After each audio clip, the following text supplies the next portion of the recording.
Go Study. 1000 успешных выпускников, 3 европейские страны – Австрия, Чехия и Словакия, и более 25 лет опыта подготовки иностранных абитуриентов к поступлению в лучшие вузы Европы. В нашем учебном центре работает невероятная команда высококвалифицированных преподавателей, которые смогут не только обучить вас языку, но и влюбить в местную культуру. Обучение в Европе открывает невероятные перспективы для будущего трудоустройства, а также обеспечивает вам свободу, безопасность и высочайший уровень жизни. Вас ждет множество мероприятий, совместных путешествий, спорта, новых знакомств и эмоций. Go Study. Твое будущее в Европе начинается здесь.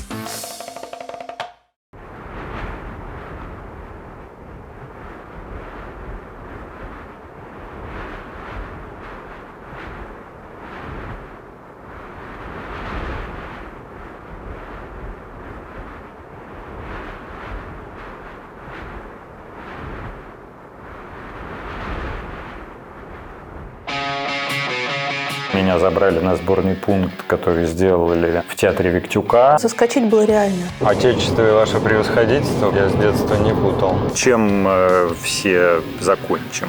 Разбитое сердце на разбитом сердце, убийство на убийстве. Пусть они меня боятся. Это для них билет в один конец. Я сам иностранный агент, и я не хочу, чтобы это говно было в вашей стране. Основной движок не испуг. Солдаты нужны, а уголовники нет. Петроградская сторона, которую захватили мавры. Люди, как вид, не безнадежны. Точно. Другого сегодня не будет, надо сейчас жить. На самом деле, человек такая адаптивная скотина. Мы как тараканы, в общем, ко всему привыкаем. Я как-то вот в эту вторую эмиграцию попристальнее за собой следил и прямо видел, как мозг закипает от обилия каких-то мелких и простых, в принципе, задач, но из-за того, что ты все время думаешь, как здесь метро работает, куда мусор выкинуть, как оплатить коммуналку, открыть банковский счет. Это все, конечно, операционную систему твою перегружает. И тут, конечно, все по-другому. Я, скажем, с интересом и удивлением здесь заметил, что у людей базовая реакция на что-то внезапное. Я, например, тут шел и чуть не врезался, глядя в телефон, в какую-то испанскую старушку. В последний момент отпрянул. И эта старушка, вместо того, чтобы как-то меня испугаться, там, не знаю, закричать, она радостно мне улыбнулась. Люди не находятся все время в тонусе, в ожидании неприятностей, как это обычно происходит на родине. И это прям бросается в глаза. То есть тут, конечно, люди гораздо более расслабленные, жизнь у них гораздо более спокойная, предсказуемая. При этом понятно, что готика, что это все тоже не случайно появилось. То есть тут есть как бы мрачная вот эта сторона. И меня интригует, как это в испанцах сочетается, что с одной стороны вот это действительно радость жизни, сиеста маньяна, а с другой стороны буквально недавно по историческим меркам закончилась диктатура Франко. И явно это такой не до конца пережитый опыт, потому что расстрелы, братские могилы, до сих пор там многих расстрелянных не опознали. Ну и, в принципе, вот этот там инквизиция, мрачный католицизм и вот это вот все очевидным образом как-то в испанцах сочетаются. Если послушать даже какие-нибудь испанские песни, там периодически ты слушаешь какой-нибудь фламенко, и там поют радостно, но если вслушаться в текст, то ты обнаруживаешь, что там просто как бы разбитое сердце на разбитом сердце, убийство на убийстве. Каким-то образом это сочетается.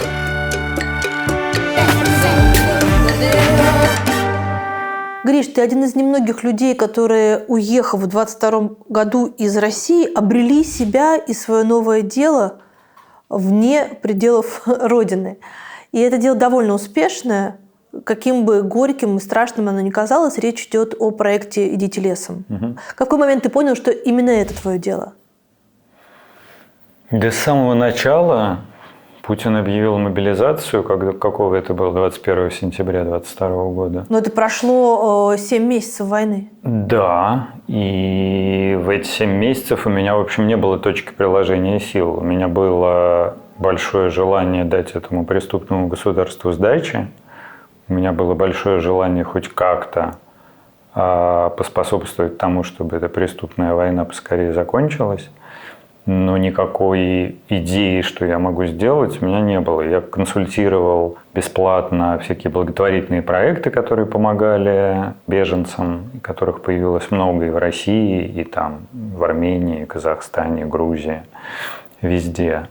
Но глобально в общем, мне этого было недостаточно. В целом это было, конечно, очень мрачное время, но просто потому, что моя страна только-только начала полномасштабное вторжение и просто каждый день убивала людей, чем, собственно, занимается до сегодняшнего дня. А вот когда объявили мобилизацию, у меня как-то пазл сложился. Я понял, что вот та точка приложения сил, где я могу пригодиться, где я могу хоть что-то сделать, хоть каким-то людям помочь, хоть немножко помочь Украине, хоть немножко помочь тем россиянам, которые не хотят участвовать в войне, которых сейчас в качестве мобилизованных потащат стрелять в украинцев.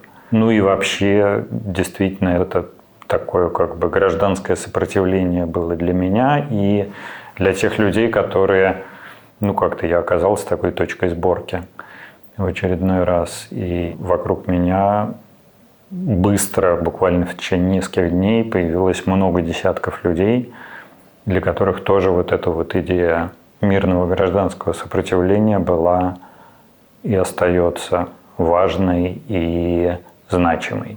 Ты понимал, что для тебя это билет в один конец, в том смысле, что дезертирство – это одно из самых тяжелых преступлений и карается как следует. И сейчас, когда в основном все эти процессы идут, это дезертирство плюс госизмена. Это 20 лет. И ты будешь, находясь вне пределов России, наверняка там террористом, суперпреступником, в розыске и так далее. Я понимал, но у меня как-то и тогда, и сейчас ярости и... Не хочется слово «ненависть» употреблять, потому что я все-таки стараюсь не ненавидеть даже эту сволочь, которая развязала войну. Пусть они меня боятся. Это для них билет в один конец. Я сейчас дам такого магазина на диване, уж простите, пожалуйста, но, честное слово, не могу молчать про наш новый прекрасный мерч. Он мне действительно очень нравится. Во-первых, наконец-таки, у нас появились сережки.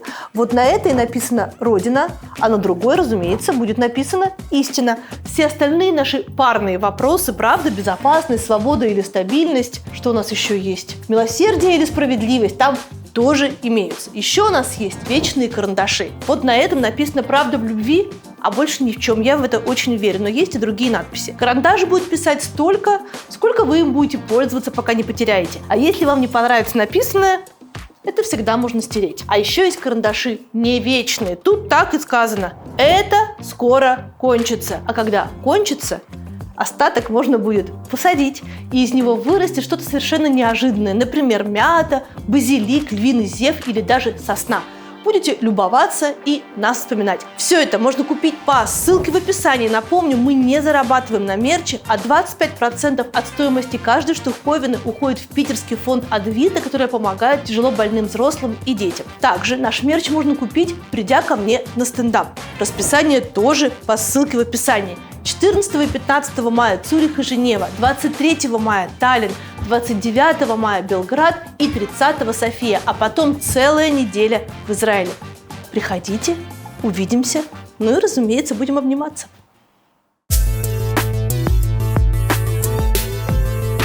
Когда я спросила тебя, какое место тебе здесь особенно дорого, ты даже не сомневался, и мы сейчас туда едем.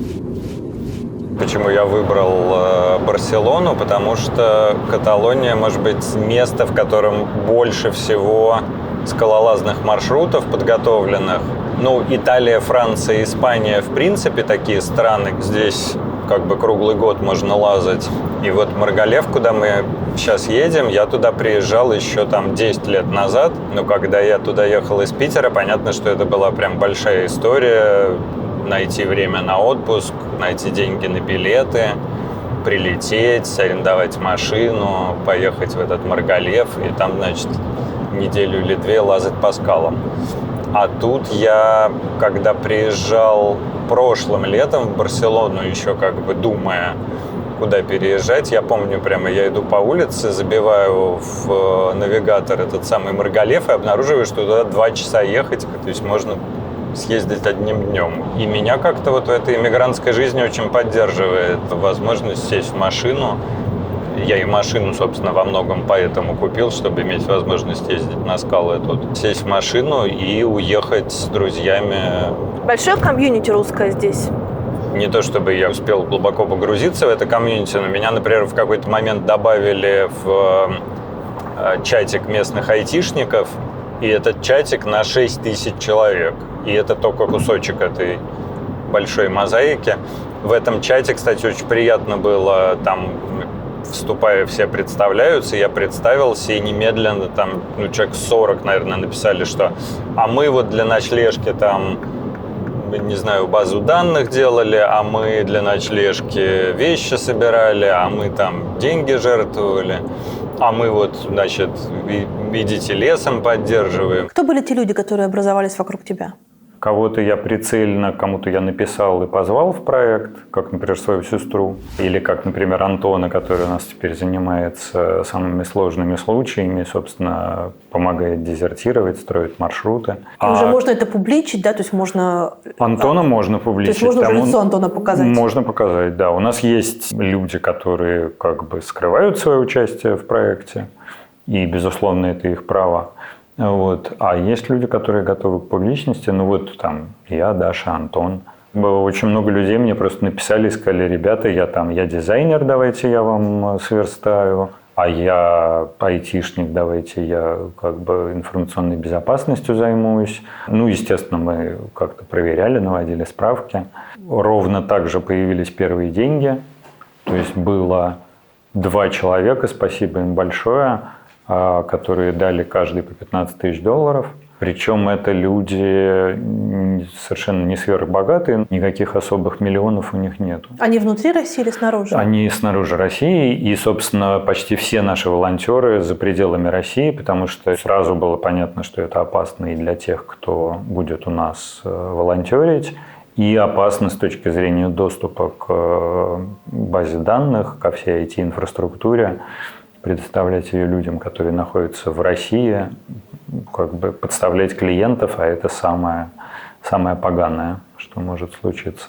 Ты боялся того, что заниматься помощью дезертирам снаружи России, не имея с ними никакой прямой связи, не имея возможности поговорить приватно или просто встретиться, это довольно рисковое предприятие, и странное? Это странное, безусловно, мероприятие, и это все, понимаешь, я же не сидел и не составлял там 3 месяца бизнес-план, как этот проект будет устроен. Это действительно была такая стихийная штука. Я до сих пор на самом деле не могу поверить, что за 5 дней натурально у нас как бы не было ничего. Я написал пост в соцсетях.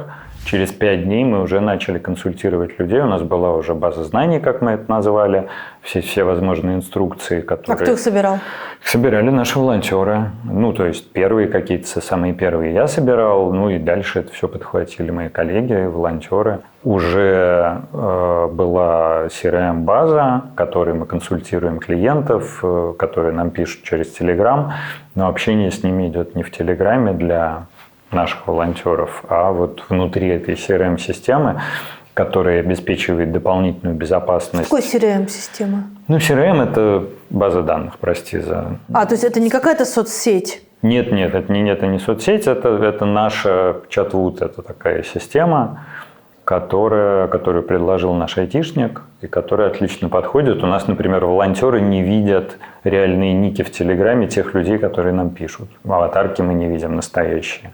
Это сделано специально, чтобы максимально обезопасить тех людей, которые с нами связываются и просят нашей помощи. И хотя мы, естественно, всячески проверяем тех людей, которые к нам приходят в качестве волонтеров. А как вы их проверяете? Просим ссылки на соцсети, просим рекомендации, это ерунда, можно сделать. просим... это тебе так кажется, ты не сможешь сделать соцсети с 10-летней историей. Я только что фильм «Эмилия Перес» посмотрела, там все можно сделать. Только там это стоит много миллионов, и это сделано для одного конкретного человека. В общем, на самом деле, на всякие протоколы безопасности, я не думаю, что у какого-нибудь ФСБшника получится проникнуть и прикинуться нашим волонтером, но даже если получится, он увидит анонимизированные диалоги. Причем только свои диалоги. Те диалоги, которые он возьмет на себя. В общем, откликнулось просто огромное число людей. Несколько сотен человек. И спустя 5 дней, по сути, была организация с волонтерами, с распределенными задачами, с этой IT-инфраструктурой, с названием, которое мы на ходу придумали. Кто придумал? Я не буду называть этих людей, потому что я не брал у них согласия на то, чтобы их деанонимизировать, но я с 2 моими приятелями втроем мы как-то набрели на это название, потом я как-то еще ночь с ним пожил, покрутил его в голове и решил, что надо брать. А было у тебя ощущение, что вы все создали, придумали, а никто не придет? Слушай, нет. Может быть, потому что я когда-то в прошлой жизни был маркетологом, и я, как мне кажется, хорошо чувствую какой-то нерв и какое-то настроение. Тогда, конечно, было настроение довольно паническое, разлито в воздухе. И было очевидно, что есть огромное число людей, которые совершенно не хотят участвовать во всем этом беспределе. Боятся сами погибнуть, не хотят стрелять в украинцев. В гробу видали Путина с его планами. В гробу видали всю эту армейскую систему. Мне кажется, любой человек, который родился и вырос в России, знает, что у нас люди плохо знают законы, плохо умеют сами за себя бороться, многие.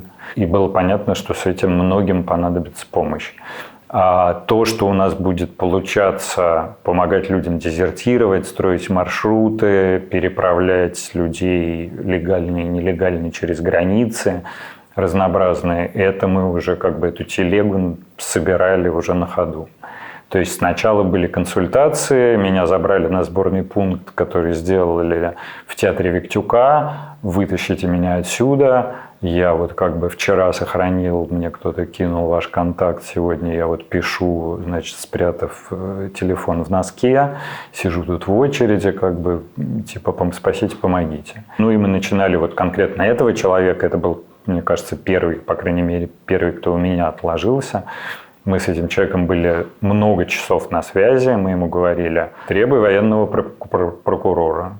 Он говорит, меня там матом шлют, никакого военного прокурора. Говорит, спокойно, не ругайся, не дерись, пиши заявление. В России письменно тебе ответить отказом на это заявление, и так далее. И в результате он, руководствуясь нашими советами, так как достал, что через 10 часов они им сказали, все, гуляй отсюда, здесь уже. А всех мужиков, которых вместе с ним загребли из общежития, это был какой-то водитель автобуса. Всех этих мужиков следующим утром уже они поехали в учебку. В учебку и оттуда на оккупированные территории. То есть ты считаешь, что соскочить было реально? Почти для всех? Нет, это, конечно, не так работает, потому что там людей и клали лицом в пол, и в наручники заковывали, как, собственно, сейчас происходит во время что весеннего, что осеннего призыва с призывниками. Уровень насилия только увеличивается. Конечно, чем человек более подготовлен, чем он подготовлен юридически, я имею в виду, чем у него больше контактов на воле, чем больше людей готовы за него биться и обрывать телефоны, чем больше нотариальных доверенностей он успел оформить на право представлять его интересы, и прочее. Говорит, что все могли соскочить, конечно, совсем не все могли соскочить. Но у людей, которым помогали правозащитники, например, и дети лесом, шансов соскочить было больше. Из инструкции дети лесом, которую я читала, следует, что чем раньше ты начал убегать, тем выше шанс сбежать.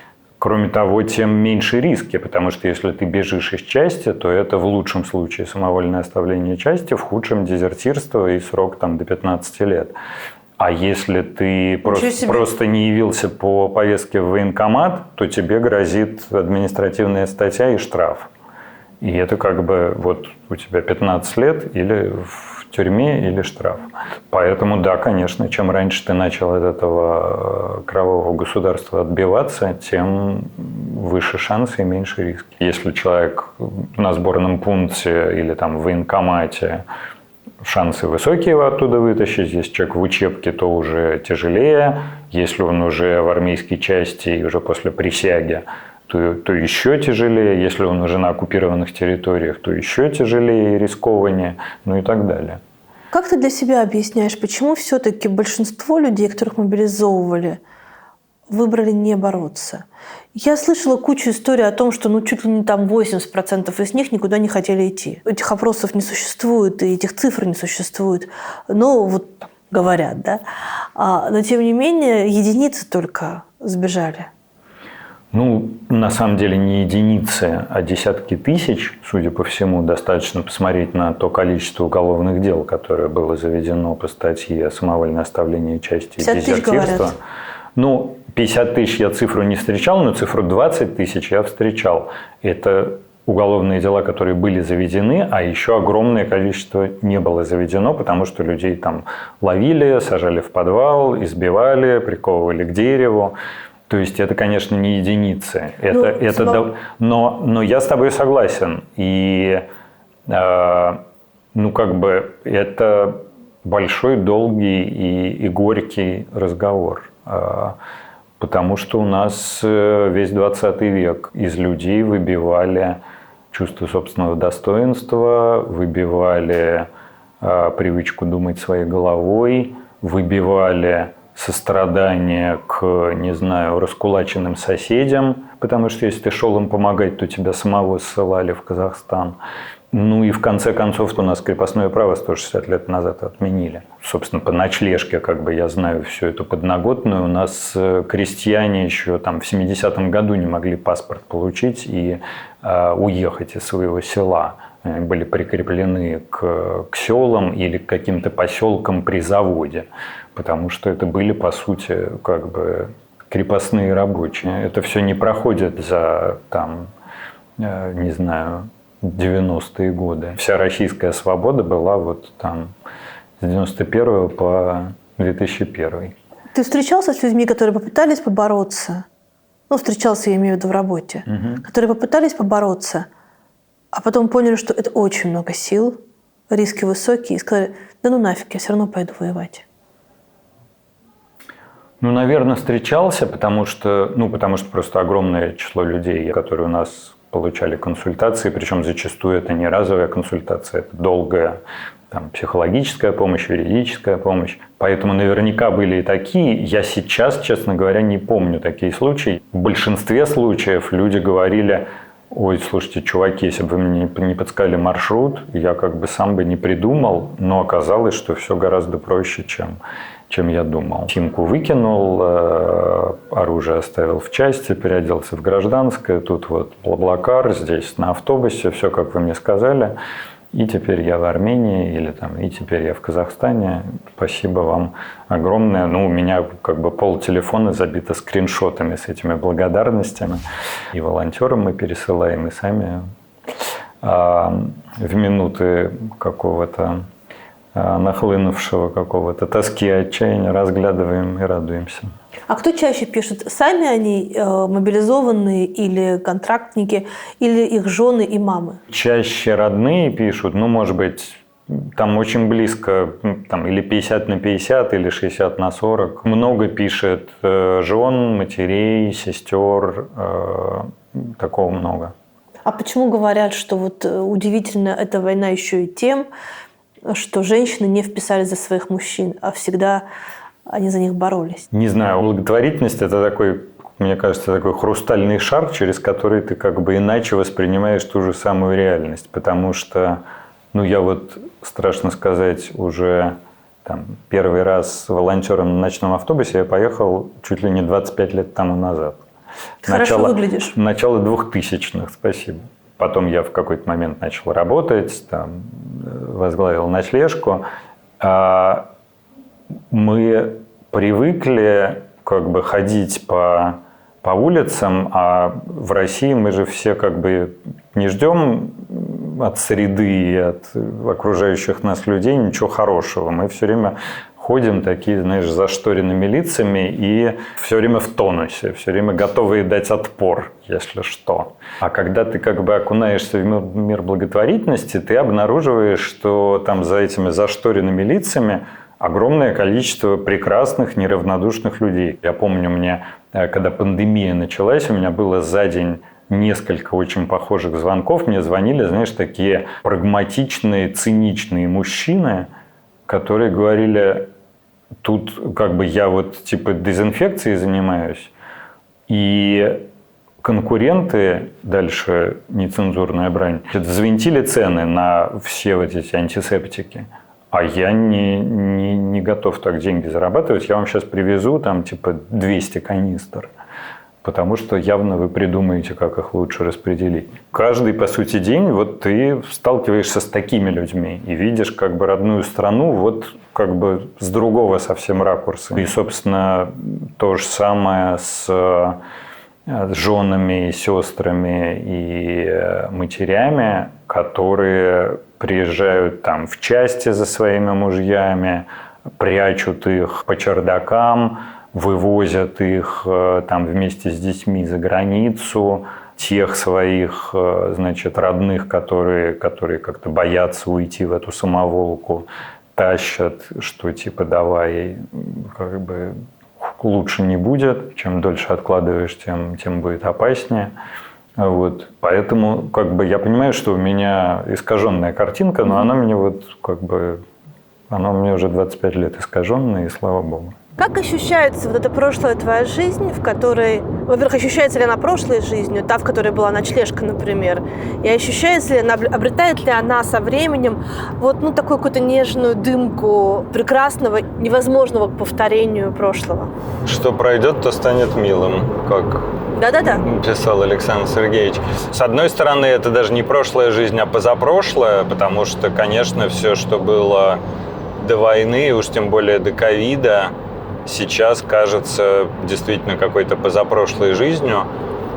А с другой стороны, ну, слушай, я все-таки перезваниваюсь с друзьями, которые остались в России, и ночлежка тьфу-тьфу-тьфу, живая и здорова, и развивается, и очень, очень я этому рад, потому что, ну, это какой-то последний тест был качества моего руководства, насколько все живет и работает без меня. Ночлежка – одна из немногих благотворительных организаций, которая не отказалась от упоминания тех, кто их создавал и кто на них работал. Я не хочу даже глубоко залезать в разговор по ночлежке, чтобы, не дай бог, как-то не подставить коллег. Ну, история ночлежки не переписана после начала войны и твоего отъезда, скажем так. Зная коллег и зная ночлежку, я в этом никогда и не сомневался. Когда в 2012 году принимали в России закон об иностранных агентах, мы уже тогда как бы обсуждали в команде, а будем ли мы поддерживать тех, кого признают иностранными агентами. И у нас даже как бы дискуссии не вышло. Ну, конечно, будем поддерживать. Поэтому, ну, как-то, конечно, историю никто не переписывал.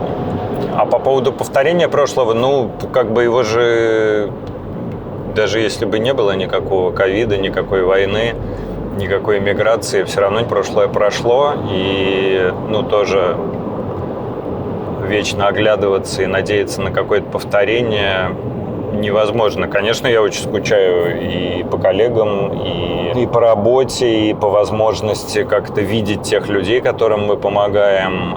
Мне этого не хватает в «Идите лесом». Ну, как-то надо двигаться дальше. И я же, на самом деле, еще до войны и миграции я уже решил, что там уже 11 лет я к тому времени руководил ночлежкой, я уже тогда как бы сказал коллегам, что я хромая утка, что я на последние 2 года баллотируюсь в качестве директора и дальше ухожу.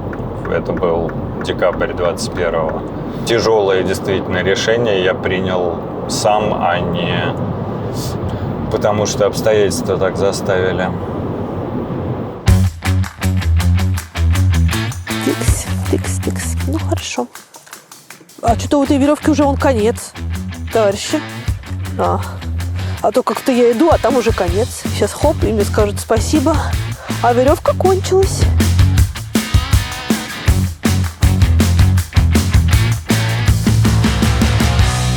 Хорошо, что я сегодня сделала зарядку. Пёся, ты хорошая такая. Зайти это там, я не знаю, минут 15. Но я никуда не пойду.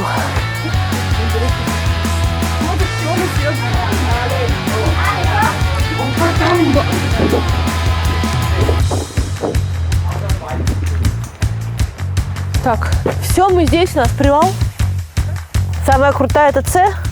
Самая крутая – это 9С. Окей. Но такое мы не полезем. А у нас С6 плюс. 6С плюс. 6С плюс. Окей. Ну, мы сейчас что-нибудь залезем более простое, разминочное, потом не столь разминочное. Немножко помашем руками и поразминаемся. Так. А потом мы будем, вот как вы видели, вот вон человек, например, лезет. Вот мы будем также лезть, прощелкивать веревку в оттяжке. Один будет лезть первый и прощелкивать, другой будет стоять внизу и страховать, держать эту веревку. Потом, они сейчас, я думаю, что они все надо мной смеялись, как думаешь? Я думаю, что им... Обращали внимание? Такая красивая. Да. Я думаю, что они решили, что мы какие-то крутые скалолазы, которые пришли с оператором, который будет снимать, как они лазают. Ну окей, да. Потому что здесь вообще-то периодически, то, знаешь, олимпийский чемпион тут лазает вот на этих же скалах, то всякие тоже супер крутаны, которые тут лазают, всякие девятки, как это называется у скалолазов. Очень сложные маршруты, как бы предельной категории. Так, вот есть кресло. Это для этих самых, для тех, кто не участвует в восхождении. Да. В восхождении не участвую я. Главное не свалиться в оркестровую яму, а так все прекрасно.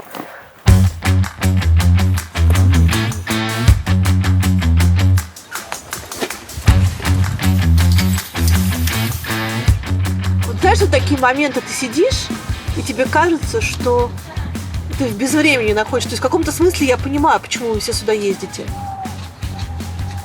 То есть здесь ничего не существует. Ты же не можешь лезть на горы и пялиться в мобильный телефон, смотреть новости. Конечно, не переживать по поводу Путина или Трампа. Да. Да.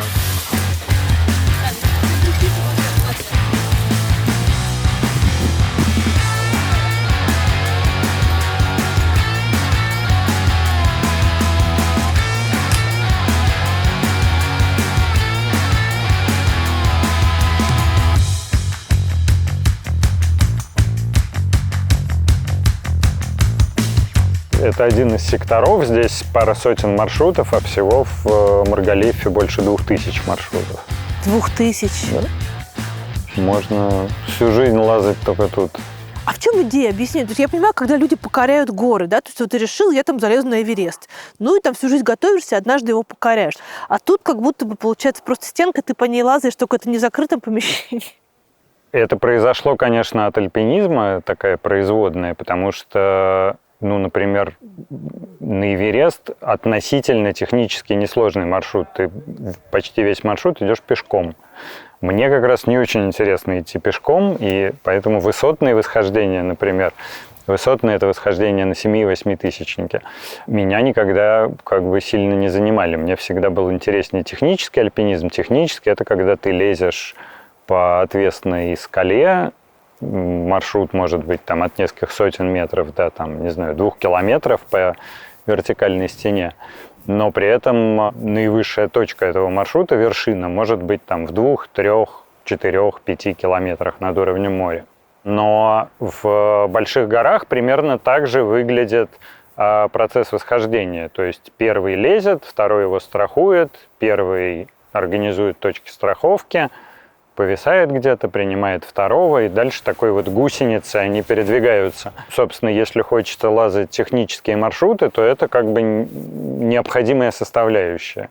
скалолазание. Но скалолазание, в отличие от альпинизма, альпинизм как бы не пойми что, то ли спорт, то ли времяпрепровождение, то ли как бы умственное помешательство.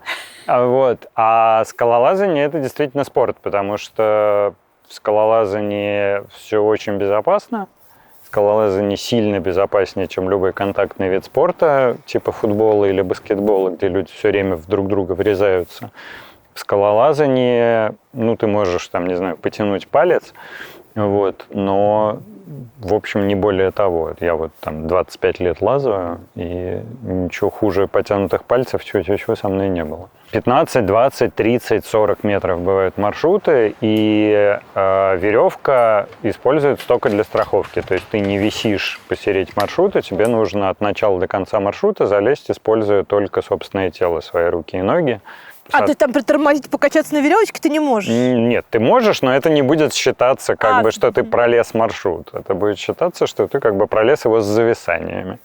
А пролезть, как говорят скалолазы, чисто, это такая комплексная задача. Тебе нужны и крепкие пальцы, и крепкий корпус, тебе нужно продумать, где каким боком повернуться, где какой рукой взяться, тебе нужно рассчитать силы, тебе нужно в процессе дышать и напрягать только те группы мышц, которые сейчас у тебя задействованы, ты левой рукой держишься, в это время у тебя грудная клетка должна быть свободна, ты спокойно должен дышать, левой рукой держишься, правой отдыхает.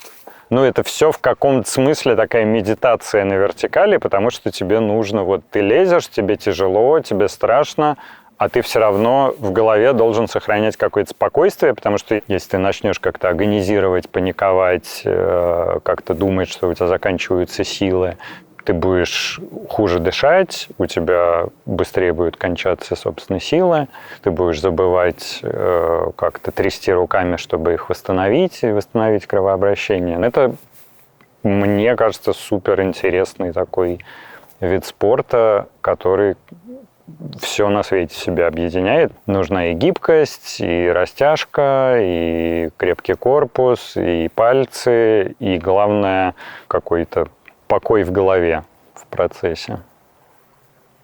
С точки зрения спортивных достижений, ты мне сказал, что эти отвесные скалы, они от 1 до 8. Если пользоваться французской категорией сложности, которая самая распространенная в мире, то от 1 до 9C. В Маргалефе есть на одну категорию ниже. Здесь есть несколько 9B+. И, собственно, когда я в прошлый раз приезжал в Маргалеф, я встречал тут Тоби Робертса, который олимпийский чемпион нынешний по скалолазанию, который тут пытается залезть 9B+, но пока еще не преуспел. А ты где? А самый сложный маршрут, который я залезал, это 8А. 9 мне не светят, я никогда такое не пролезу. Но там 8А+, может быть 8Б, я надеюсь залезть. А почему ты сюда уехал? Я уехал из Грузии, потому что там уже было небезопасно. И потому что как-то все друзья мои оттуда уехали, сестра уехала. Испанию я выбрал по совокупности причин. Здесь и легализоваться просто, и относительно простой язык, и относительно дешево, тепло. Есть большое комьюнити, и какое-то количество близких людей здесь уже было, когда я приезжал. Трудное решение? Слушай, сам переезд тяжелый, а само решение нет, потому что в тот момент, когда на меня завели уголовку в России, и когда все чаще и чаще стали отказывать во въезде в Грузию россиянам, которые из Грузии выехали в отпуск куда-нибудь поехали, например, и потом их не пустили на грузинской границе обратно без объяснения причин, как это заведено, стало понятно, что нужно уезжать. Как у многих, у кого сложности с российским законом, меня начали держать на грузинской границе каждый раз, когда я приезжал. Ты себе это как объяснял? Куда-то звонить, спрашивать. Я это объяснял, что в Грузии пророссийское правительство. То есть они сотрудничают с российскими спецслужбами? И они очевидным образом сотрудничают с российскими спецслужбами. И известно, что эти списки, кого пускать, кого не пускать, а по поводу кого звонить в Министерство внутренних дел есть в аэропорту. В общем, было понятно, что надо выезжать. Хотя Грузию я как-то нежно люблю и за эти 2 года очень ей благодарен. Получилось у тебя в опыте твоей собственной жизни разделить людей и государство? Мне кажется, я и в России, в общем, рос, поскольку я рос там лет в 14, я уже прочитал и Шаламова, и вообще весь наш корпус диссидентской литературы, то вот эта граница между государством и людьми, его населяющими, как-то мне всегда была близка и понятна. Отечество и ваше превосходительство как-то я с детства не путал. Твое представление о людях, знакомство с дезертирами изменило? Мы с тобой вместе знаем человек 10 дезертиров. Один из них, тот, что снимался в нашем фильме, Даниил Архипов, он с вашей помощью других организаций выехал и теперь живет под Парижем. И из того, что видела я, в каждом из них происходил такой большой человеческий слом, перемена. Они из какого-то одного человека становились другим. Это прям было видно. Я видела во время интервью, как менялся Даниил. То есть он размышлял, говоря со мной. И он, в общем, принял какие-то решения. А что ты видел? Я видел много историй, поразивших меня, как люди, выросшие. Например, у нас был парень, который, ему было 19 или 20 лет. Он вырос в семье военного. У него брат уже, был как он тогда выражался, на СВО. Батя у него, отслуживший военный, который говорил, что давай, теперь ты, конечно, надо родину защищать и с нацистами бороться. В общем, у него вся семейка такая была. Он пошел добровольцем, записался, подписал контракт.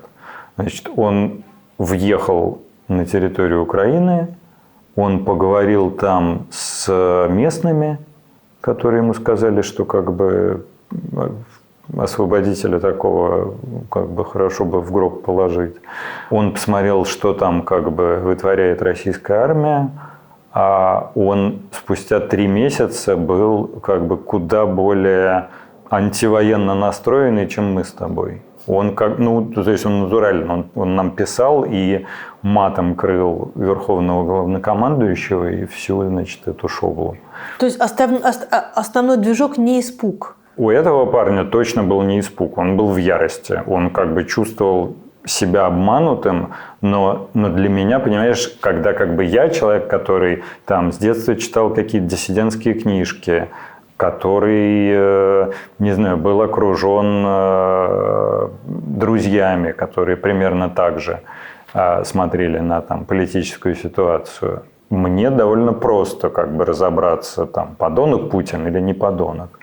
Уже к 2001 году особых сомнений не было. Когда телекомпанию НТВ захватывали, я тогда впервые вышел на антивоенный, не на антивоенный, конечно. На антивоенный в конечном итоге. В конечном итоге, да. И совсем другое дело, когда абсолютно у человека другая среда, все его окружение думает иначе, он молодой, ему не на что толком опереться, и тем не менее у него хватает честности перед самим собой, чтобы сказать себе, все, на чем я вырос, это ложь.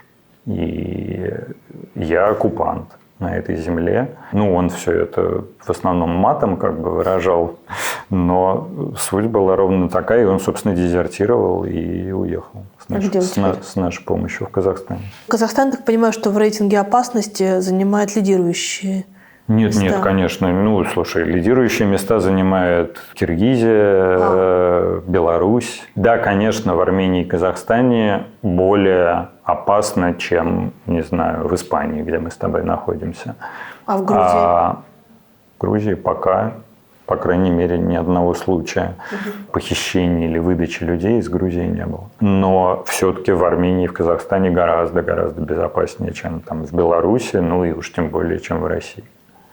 Люди, которые решаются уехать в Европу, насколько велики их шансы в этой Европе, как Данила, получить статус и возможность остаться? Слушай, в Европу тяжело уехать, как мы знаем, потому что для начала тебе нужен загранпаспорт, как минимум. У 90% наших клиентов нет загранпаспорта. Соответственно, люди могут в Армению и в Казахстан могут попасть в Европу только нелегально. У нас были люди, которых мы выводили через лес в Финляндию, скажем, и дальше они там сдавались пограничникам финским и запрашивали убежище. Но если у человека все-таки есть документы, он может в Европу хотя бы въехать, то дальше все на самом деле реально. Если у человека есть руки, ноги, голова, то всегда найдется выход, и найдутся люди, которые придут на помощь.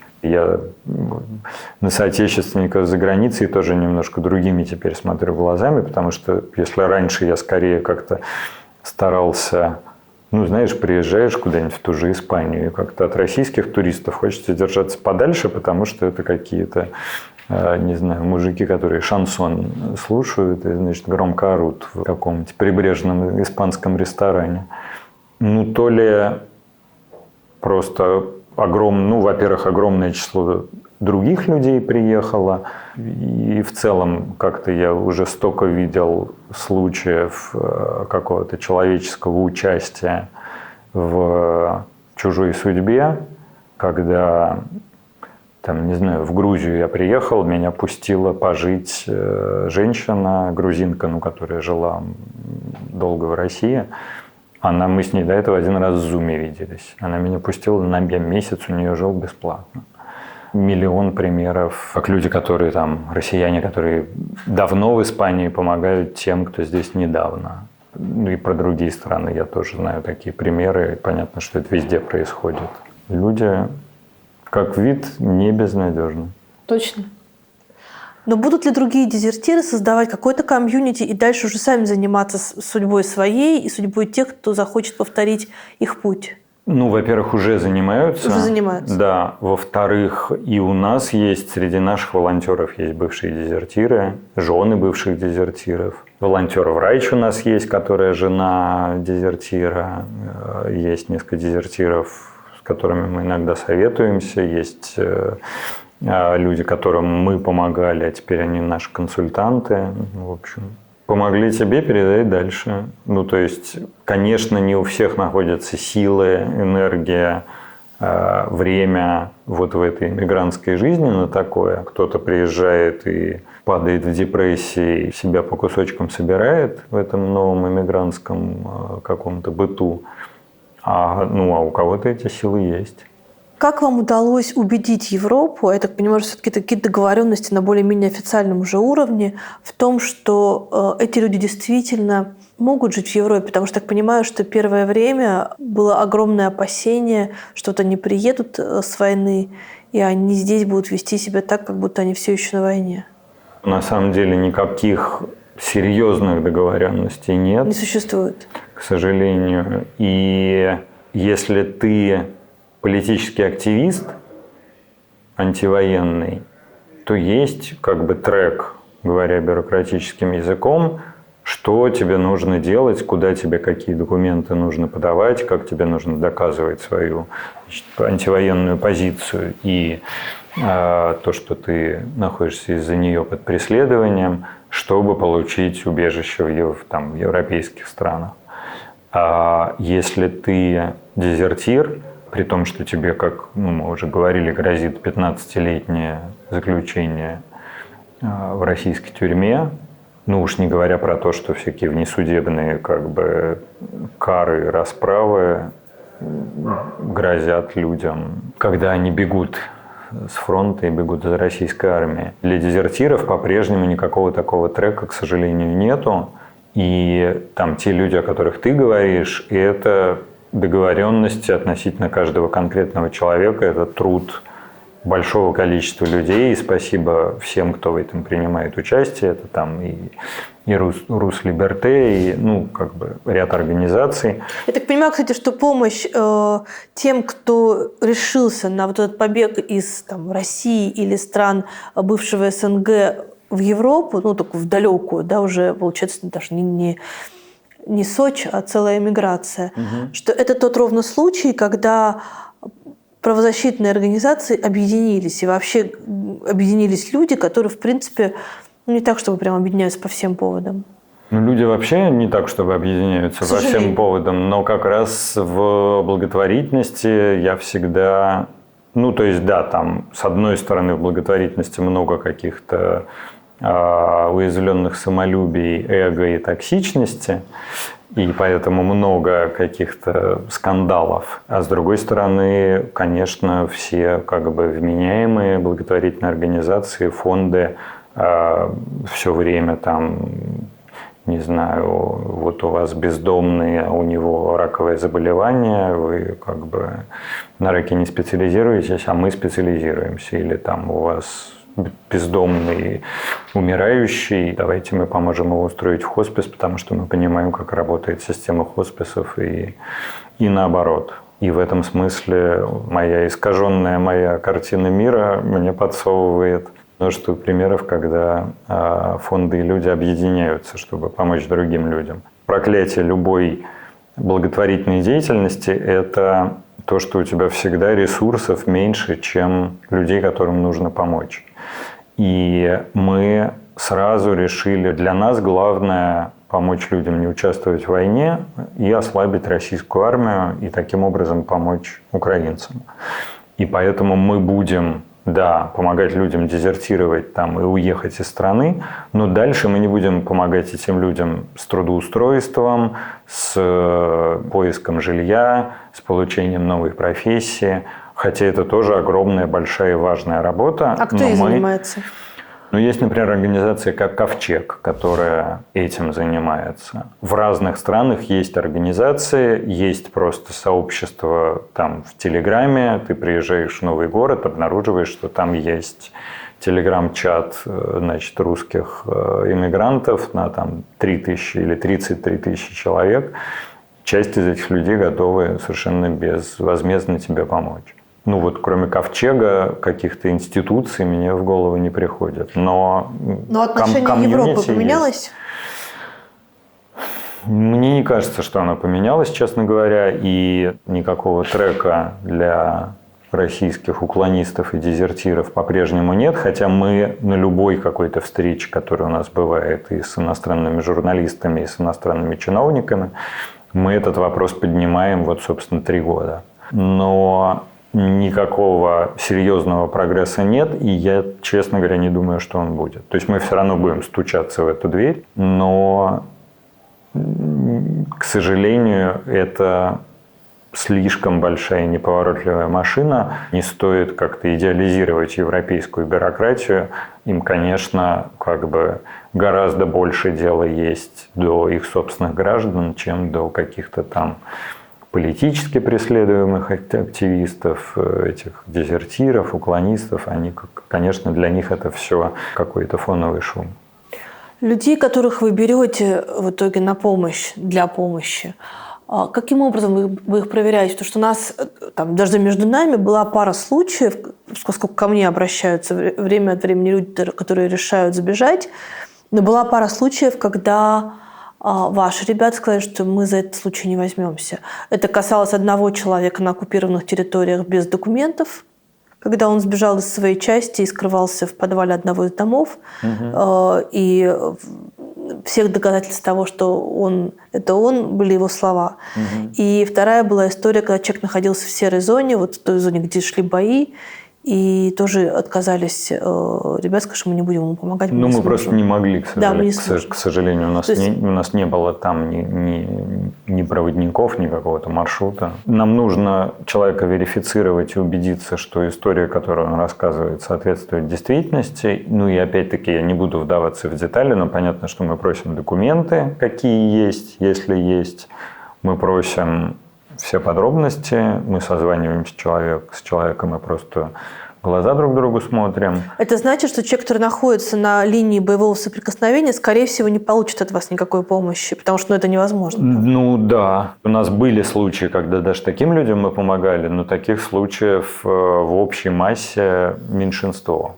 Чем как бы дальше человек уехал по этому конвейеру, тем, к сожалению, сложнее ему помочь, и тем меньше хороших как бы вариантов. То есть у нас есть люди, которым все, чем мы можем помочь, это как бы посоветовать, как безопаснее сдаться в плен, потому что уже как бы хороших вариантов не осталось. То есть вы советуете, как безопаснее сдаться в плен? Да если человек сам принимает такое решение и как бы спрашивает, о чем мне, собственно, как, то мы даем какие-то базовые советы, даем контакты о проектах «Хочу жить», которые как бы на украинской стороне этим занимаются. Да. И вы написали инструкцию по самострелу? Да. Мы ее написали, когда просто много раз ответили на одни и те же вопросы и поняли, что как бы есть много людей, десятки людей, которым как бы такая инструкция действительно может спасти жизнь. Люди, которые нелегально переходят границу с вашими указаниями, их кто-то сопровождает? Про это я как бы совсем не буду вдаваться в детали, потому что это риски для как раз проводников. Мы когда только запускались, мне начали, к моему удивлению, писать люди и говорить: слушайте, я тут давайте листовку сделаю с вашим QR-кодом и типа по подъезду раскидаю в почтовые ящики. И совершенно мы такого не ожидали, как бы думали, что с этим делать. Но запретить мы не можем. А сколько человек может получить за такое? Ну, как бы это мы всего лишь иностранный агент. Мы даже не... В розыске ты конкретно? В розыске я конкретно, и уголовная статья у меня конкретно. «Идите лесом» иностранный агент. Даже за пожертвование «Идите лесом» не могут пришить уголовное дело. Тем не менее, мы на всякий случай еще если не ошибаюсь, в конце 2023 года мы отключили возможность пожертвовать нам с российских карточек, чтобы, не дай бог, никого не подставить, если эти суки начнут, там, не знаю, задним числом клепать эти уголовные дела. То есть тут люди важнее любых пожертвований. И второе, с чем начали писать, слушайте, я тут живу как бы недалеко от границы с Казахстаном, я как бы знаю, как КПП объехать по степи. У меня внедорожник, я готов там 3 людей в месяц возить. Сохраните мои контакты, сотрите мое сообщение. За деньги они это делают? Нет. Это писали люди, которые бесплатно готовы это делать. Сейчас у нас есть и волонтеры-проводники, которые готовы это делать бесплатно, и есть люди, которые на этом зарабатывают небольшие деньги. Ну, мы никому не платим, потому что у нас самих нету. Но в большинстве случаев даже не нужны проводники, потому что есть проверенные маршруты, а многие люди еще не объявлены в федеральный розыск, и можно выехать как бы полулегально. Опять-таки не могу вдаваться в детали, чтобы эти маршруты не запалить, но такие способы есть. И вот на сегодня 1670, я не помню там точное число, 3-5 человек, которым мы помогли дезертировать, 40-50% принимают решение оставаться в России, потому что не бросить родных, потому что человек не понимает, никогда не был за границей, не понимает, как он и на что там будет жить, кто-то боится переходить границу. Ну, в общем, масса причин, и это, в общем, серьезные причины. Люди остаются в России, тоже мы даем инструкции, как максимально как бы себя обезопасить. Понятно, что имеет смысл переехать, понятно, что лучше не жить в Петербурге, в Москве, потому что в большей степени в крупных городах как бы оцифровано и есть распознавание лиц, камеры и вот это все.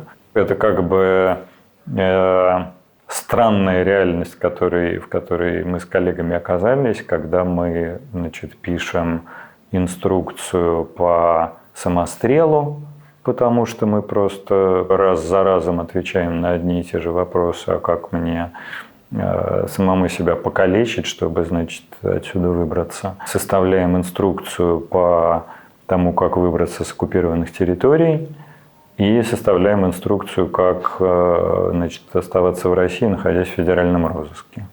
Жить, работать и радоваться жизни. И они не в каком-то схроне живут, они работают?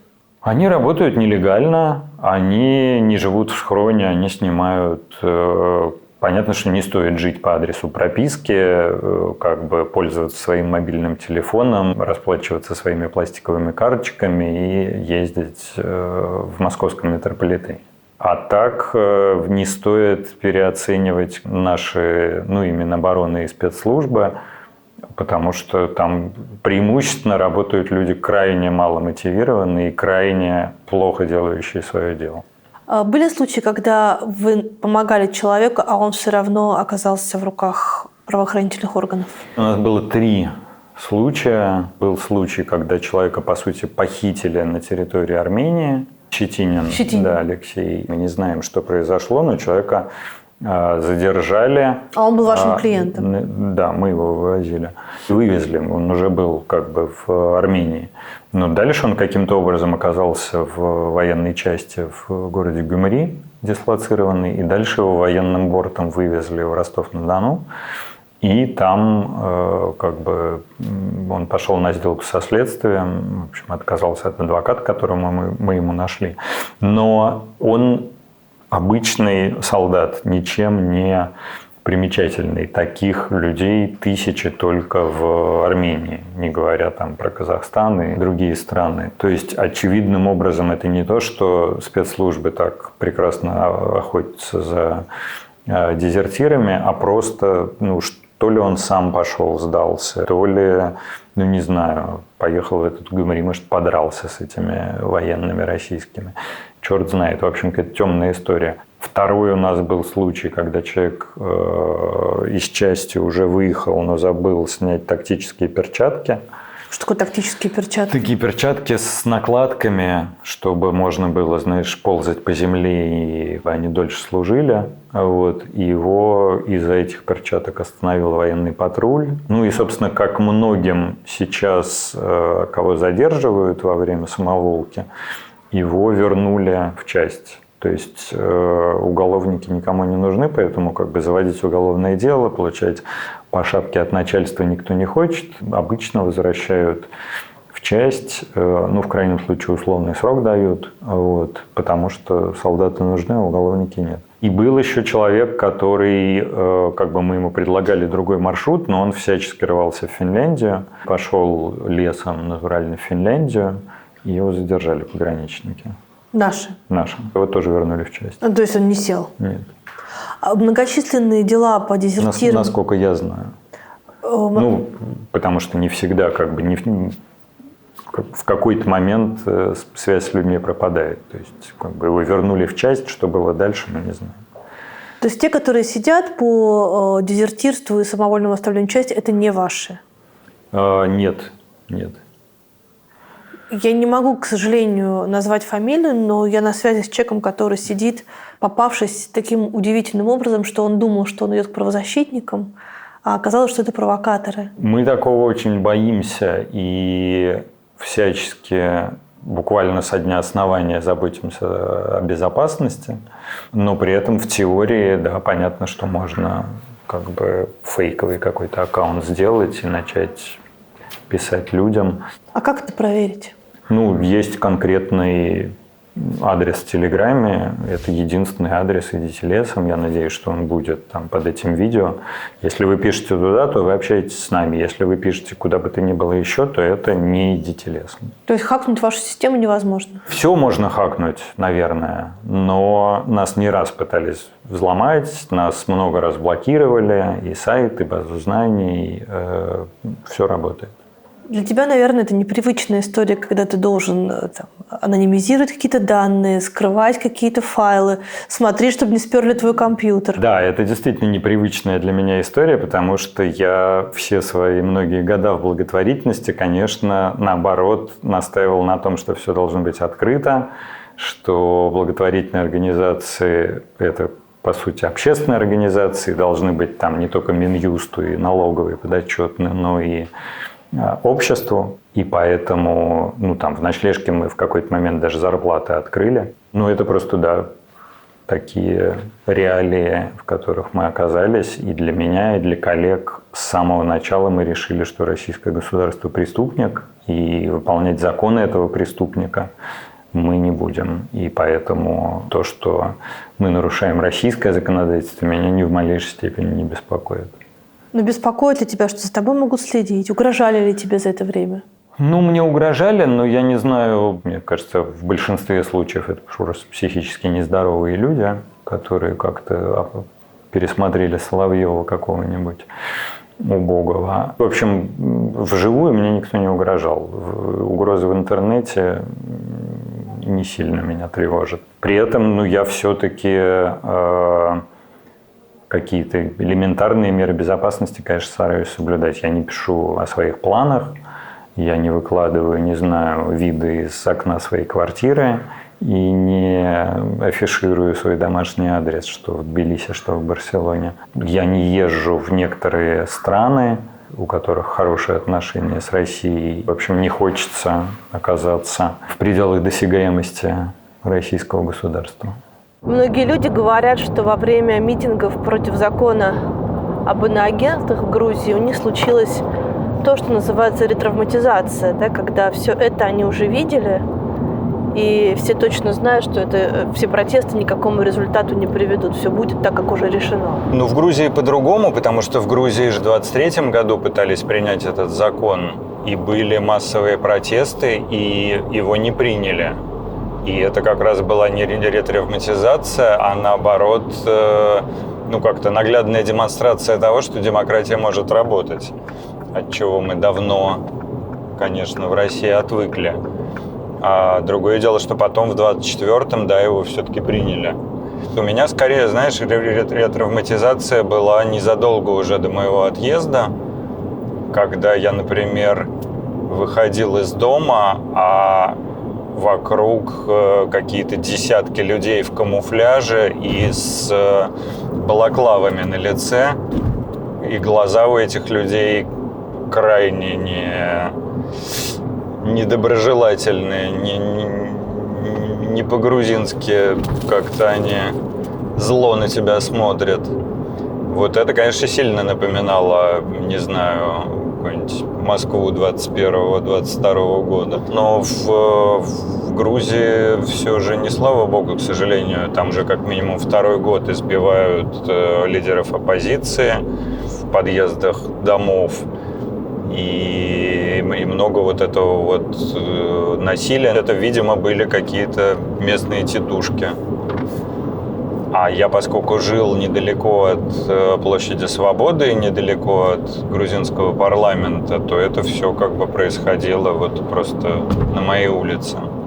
Когда российские мигранты пытались высказываться по поводу внутренней политики Грузии и участвовать в протестах, их часто обвиняли в том, что куда вы лезете, вы в своей стране ничего не смогли сделать. Часто, наоборот, грузины как-то радовались и поддерживали. И вообще, когда я приходил на какой-нибудь митинг и, общаясь с грузинами, им говорил, что я сам иностранный агент, и я не хочу, чтобы теперь это говно было в вашей стране, то я, наоборот, получал массу поддержки. С одной стороны, безусловно, приезжать в чужую страну и рассказывать, как она должна жить, странно.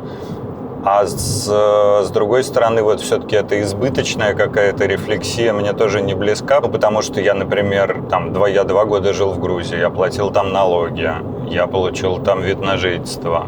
Это, конечно, не моя страна, но это уже была и не чужая страна. И, может быть, если бы политическая ситуация в Грузии была бы лучше, может быть, я продолжал бы там жить. Да, конечно, как-то я не чувствовал себя настолько же вправе, насколько сами грузины, но согласиться с тем, что я приезжий, поэтому я совсем права голоса никакого не имею, это тоже не близкая мне позиция.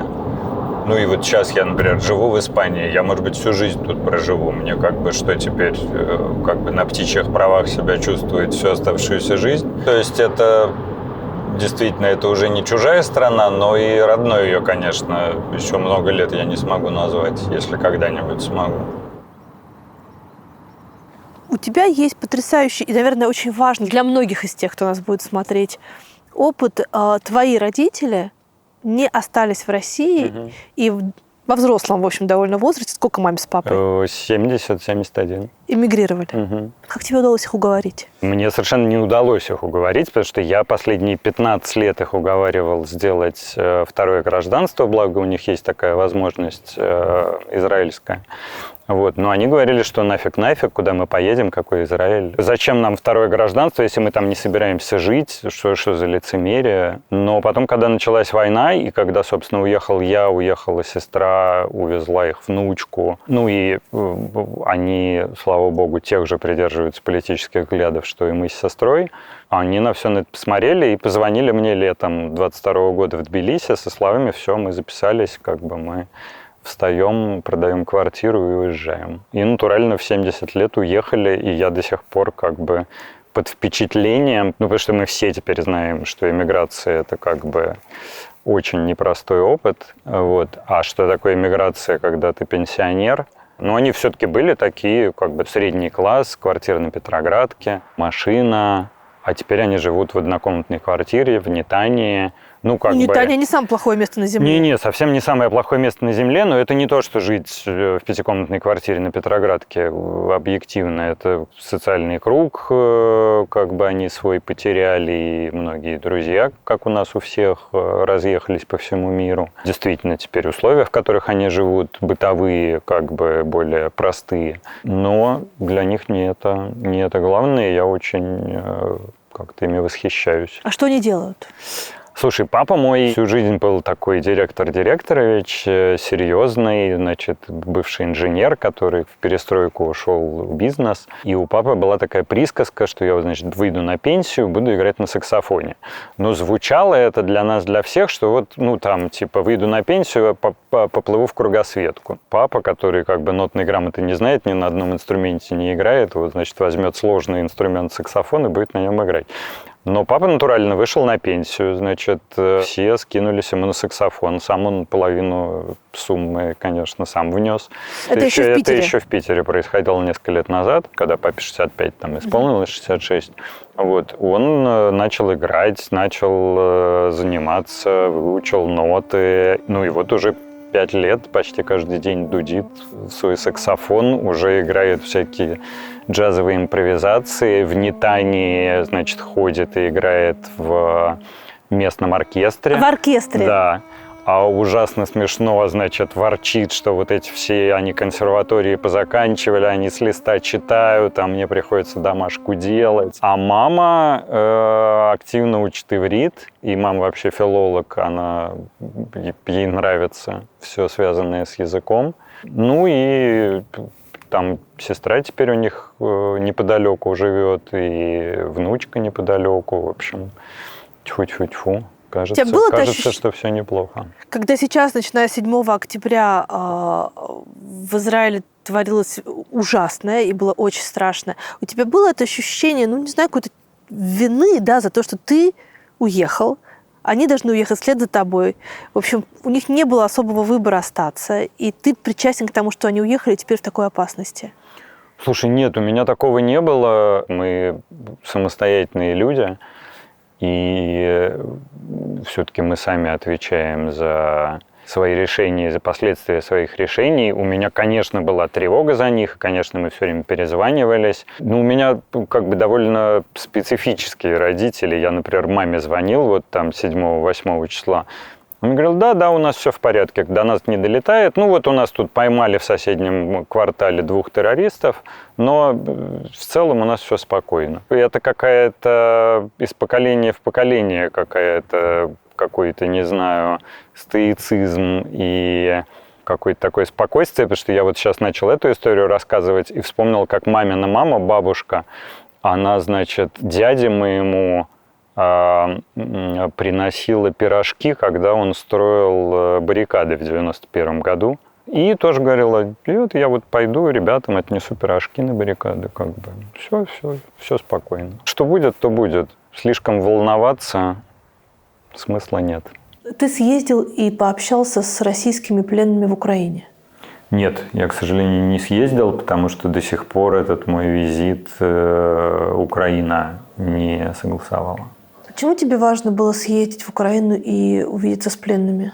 Зачем? Дело в том, что мы от многих людей, которые к нам обращались за консультацией, которым мы помогали дезертировать или которые с нами общались, но не решались дезертировать, мы от многих из них слышим про то, что им рассказывают, как их запытают в украинском плену, как им отрежут гениталии и прочее, прочее. И при этом, учитывая, какой уровень насилия в российской армии, что эти солдатики видят, что там творят старшие по званию с ними и с их товарищами, действительно довольно легко поверить в то, что такие же ужасы, а то еще хуже у украинцев.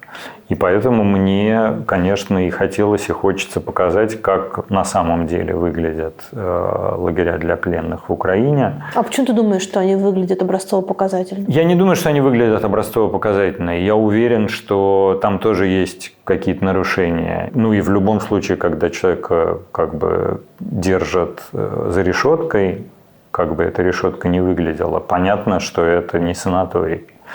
Но туда пускают журналистов, мы видим репортажи оттуда, мы видим, как выглядят российские военнопленные, которых возвращают в Россию, и как ужасно выглядят украинские военнопленные, которых возвращают из России в Украину. Не нужно быть семипядей во лбу, чтобы понять, что условия для украинских военнопленных гораздо хуже в России, чем наоборот.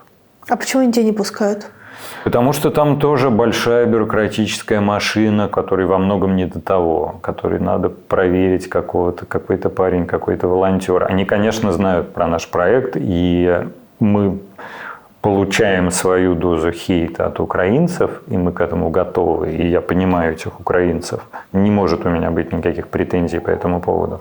Потому что часть людей пишет нам, что зачем вы им помогаете дезертировать, выехать с территории России, они все должны в полиэтиленовых мешках поехать обратно в Россию, потому что все солдаты, все преступники. Я не считаю, что все солдаты преступники. Я считаю, что там есть военные преступники, безусловно, а есть люди, которые не совершили военных преступлений. Безусловно, нельзя входить на территорию чужого государства с оружием. Но если ты в гражданских не стрелял, то даже по нормам международного права ты военного преступления не совершил. Но я при этом, понимаешь, если бы условный Китай бомбил Васильевский остров, совсем не факт, что у меня бы хватило душевных сил помнить, что не все китайцы на одно лицо, и что там тоже наверняка есть какие-то китайские диссиденты, которые, против происходящего. В какой-то степени родовая травма любой подобной деятельности, любой благотворительной деятельности, что для большого числа людей то, что ты делаешь, оказывается таким избыточным гуманизмом, что вы, вместо того, чтобы в полиэтиленовых мешках их всех отправлять обратно, вы им помогаете, а для всей российской репрессивной машины и всех российских так называемых патриотов ты предатель Родины.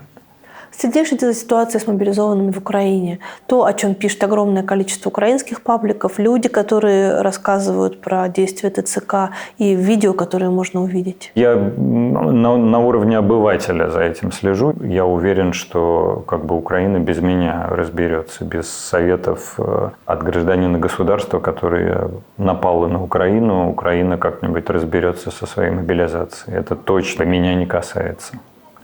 Что ты будешь делать, когда кончится война? Зависит от того, чем она кончится. Я боюсь, что пока Путин у власти, война будет идти. Будет, я надеюсь, какое-то перемирие. Потом у меня нет, к сожалению, сомнений, что Россия это перемирие нарушит. Путин – это война. Пока Путин у власти, будет война. Когда война закончится каким-то стабильным миром, на что я очень надеюсь, это будет значить, что и правлению Путина пришел конец. А как будет выглядеть этот конец, я не знаю. Может быть, я никогда никому смерти не желал, но ему искренне желаю. Он рано или поздно сдохнет. Но, может быть, власти лишится и оставшись еще на этом свете. В общем, когда, наконец, у нас будет какой-то устойчивый мир, я бы, например, очень хотел поехать в Украину волонтером и что-то там делать руками, координировать других волонтеров, если это будет нужно, просто чтобы помогать украинцам восстанавливать все то, что моя страна разрушила, если Украина эту помощь примет. Если не примет, я тоже могу их понять. В России к концу этой войны огромное число проблем уже накопилось и еще накопится. Все то, что сейчас заметается под ковер, у нас в стране эпидемия ВИЧ. У нас при этом все организации благотворительные, которые занимаются ВИЧ, объявлены инагентами или давно закрылись. Все плохо с медициной. Я вообще про помощь бездомным даже не говорю. У нас не пойми, что со многими регионами, начиная там, с Чечни и Дагестана. Но у нас огромное количество социальных проблем. В какой-то момент их уже невозможно будет заметать под ковер. Они все из-под этого ковра вылезут, из-под этого разлагающегося трупа путинского режима. В какой-то момент мы получим и всех военных, которые вернулись с войны с ПТСР, и с непониманием, как им интегрироваться обратно в мирную жизнь. Накопится огромное число проблем, и я очень надеюсь как-то, чем смогу, помочь родной стране их решать. А ты не чувствуешь этого увеличивающегося и все увеличивающегося разрыва между теми, кто уехал, и теми, кто остался? Наверное, не знаю, или упрек, или просто слова о том, что не лезть, у нас другая жизнь теперь. По поводу вот этого «не лезьте», спасибо, ребята, я сам разберусь, куда мне лезть и куда мне не лезть. Это моя страна, я в ней прожил 40 с лишним лет. От того, что я сейчас 3 года в ней не живу, она моей быть не перестала и никогда не перестанет. Если как-то я пойму, что я родной стране нужен, то, конечно, я буду там. Что касается разницы между уехавшими и оставшимися, она, конечно, есть, просто в силу того, что мы в разном контексте живем. У уехавших проблемы бытовые, проблемы с эмиграцией, проблемы с новым языком, проблемы с тем, на что жить, проблемы с тем, что твой социальный круг распался, и тебе нужно каким-то образом сооружать новый, или мириться с тем, что у тебя уже не будет близких друзей поблизости. А у тех, кто остался, проблемы с безопасностью, проблемы с тем, что вот это все давит на психику, проблемы с тем, пусть лучше они сами про свои проблемы скажут, им виднее. Но при этом, конечно, испанцы мне сильно от меня дальше, и в каком-то смысле всегда будут от меня дальше, чем оставшиеся в России россияне. Вот смотри, ты говоришь, вот эти проблемы, вот эти проблемы решать, но так уже было в том первом круге, на который зашла российская благотворительность, и оказалось, что эта конструкция очень шаткая, не работает. Сейчас закроют фонд Ройзмана, но все те, кому помогал фонд Ройзмана, не возвысят свой голос. И точно так же с любым другим фондом, руководитель которого в эмиграции или сидит, или еще что-то, никто за него не вступился. Мало того, это очень шаткая оказалась система, потому что она довольно быстро посыпалась. И получается, что это нанесение добра сверху, нанесение добра тем, кто знает, как лучше, без запроса снизу, оно не рабочее. Не кажется тебе, что в этом была большая проблема той благотворительности, в строительстве которой ты принимал участие? Нет, я совершенно со всем этим не согласен. Что значит без запроса снизу? В ночлежку каждый год, последние года, если брать, от 8 до 12 тысяч человек, которым мы помогали. Вот тебе заброс снизу. Это не благотворительность сверху, это приходят люди голодные. Но они хотят поесть. Они хотят поесть. А ты заставляешь документы делать, не пить. Нет. Проекты, которыми я руководил, никогда людям не рассказывали, как им жить. и ночлежка, и дети лесом обозначают, чем мы можем помочь. То есть не знаю, как сейчас ночлежки, но уверен, что это не изменилось. Мы обозначаем в «Дети лесом», чем мы можем помочь. Мы говорим, какие есть риски и какие ресурсы потребуются для каждого из этих вариантов. Дальше человек сам выбирает, ему дезертировать, не дезертировать. Мы ему не говорим: чувак, ноги в руки и давай уматывай из страны. Мы говорим: чувак, риски такие. Налево пойти коня потеряешь, можешь направо пойти, коня не потеряешь. Потеряешь что-нибудь еще. Ну, ты упомянул ВИЧ+. Комплект лекарств человека ВИЧ+ на сегодняшний день стоит в России 100 тысяч рублей. Плюс-минус. Технически государство по ОМС это должно обеспечивать, и в некоторых случаях обеспечивает, если человеку повезло жить в крупном городе и иметь хорошего своего терапевта. Если не повезло, то не обеспечивает. Как ты сказал, фонды, которые помогали людям ВИЧ+, все объявлены иностранными агентствами, потому что болезнь-то, видимо, бесовская. Где протесты этих людей? Где вообще хотя бы 3 слова от них на тему того, что нам помогали, а теперь эти люди пострадают? Вот это я активно эту, уж прости, позицию эту не люблю, потому что, как и любое обобщение, это обобщение ложное. Огромное было количество людей, которые высказывались против закона об инагентах. Много людей высказывалось. Да, их, к сожалению, этих людей не были миллионы, но... Ну и ВИЧ+ не миллионы. Всяких уязвимых групп у нас миллионы, к сожалению. То есть, да, гражданское общество в России, в каком-то смысле оно только начинало поднимать голову, и оно только начинало складываться. Мы помним, например, наводнение в Крымске, когда вдруг оказалось, что со всей страны поехали волонтеры, вот тебе этот самый запрос снизу, поехали волонтеры и организовали помощь эффективнее и лучше и быстрее, чем любые бюрократические государственные механизмы. Потом появился, нужна помощь, появился Митя Лешковский, появилось еще большое количество людей, которые пришли в благотворительность, в каком-то смысле, потому что не было политики, в которую они могли бы прийти, где они могли бы тоже приносить пользу родной стране, но будучи политическими активистами. К тому времени именно поэтому, как мне кажется, уже политику все быстрее и быстрее разбирали по кирпичику. В 2014 году вошли в Крым, опять-таки, чтобы справиться с этим расцветом гражданского общества. И несмотря на репрессии, которые только усиливались, гражданское общество, в том числе благотворительность в России, росла все эти годы. Ей в каком-то смысле переломали хребет в 2022 году. И потому что огромное количество людей уехало, и потому что огромное количество людей теперь боится как-то публично высказываться, и боялось уже и в довоенные годы.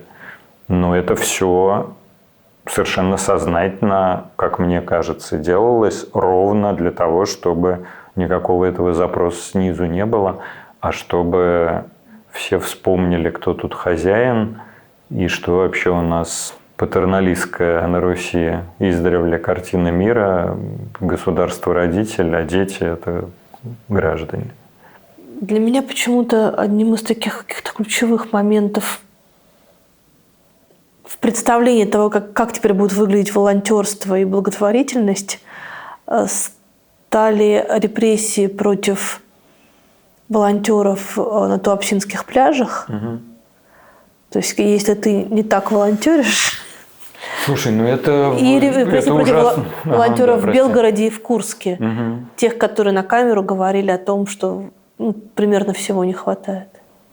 Слушай, недаром, понимаешь, я тут открыл ни много ни мало большую советскую энциклопедию, почитал, что там написано о благотворительности. И, конечно, в большой советской энциклопедии написано, что благотворительность – это химера капитализма. В самом Советском Союзе, как мы помним, никакой благотворительности не было. Всю светскую благотворительность к 1923 году разгромили.